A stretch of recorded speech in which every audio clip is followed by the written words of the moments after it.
The third and final progression for course management slash strategy is expectation management. It is equally as important for the player to be able to manage their expectations during a round as is their ability to execute a shot. Players have a tendency to have higher expectations, which is a good thing. This is why they are at the elite level they are. But when the player feels like they don't meet their expectations, an overly emotional reaction tends to follow, and that can potentially derail their round. So it is our job as coaches to educate the player on expectations so that when they play, their abilities match their expectations. For example, from 60 yards in the fairway on the PGA Tour, the scoring average is 2.7. What that really means is if you took 10 PGA Tour pros, 3 of those guys are making birdie, the other 7 are making par. Same thing on the LPGA Tour. That stat is 2.69. Essentially the same thing, and it means the exact same thing.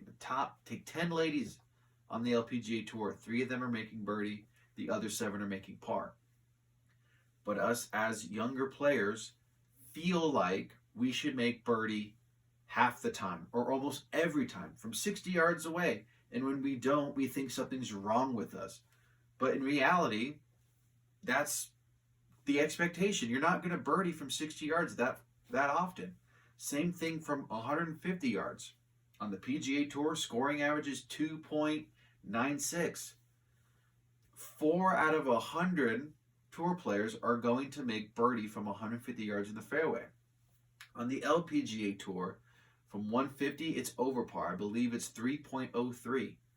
Almost nobody is making birdie from 150 yards on the LPGA Tour. As a matter of fact, 3 out of 100 LPGA Tour players are going to make birdie.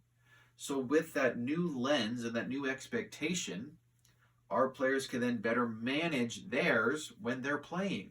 So next time they're from 150 yards and they make a 3, that is actually tour average. So when you look at it through that context, all of a sudden it is a positive emotion or a positive reaction rather than a negative. Another good stat from 100 yards in the fairway, tour average proximity is 18.5 feet.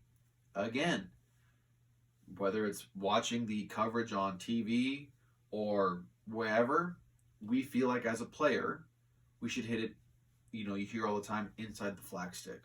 Well, I'll tell you what, if you hit your wedge from 100 yards to 15 feet, that is better than tour average. You're better than a tour player.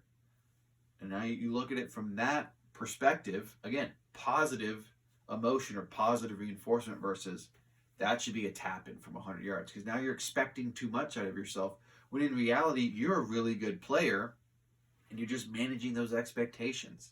So again, it is a good thing for a player to have high expectations. It's the reason where they are at in their abilities and skills.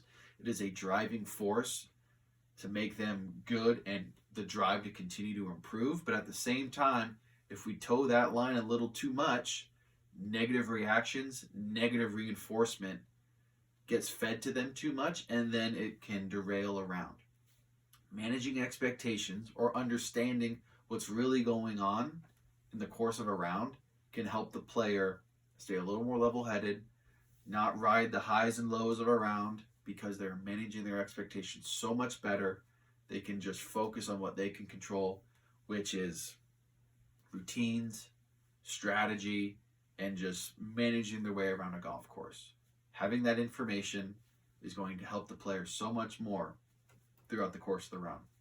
So managing expectations is the third and final progression for course management and strategy.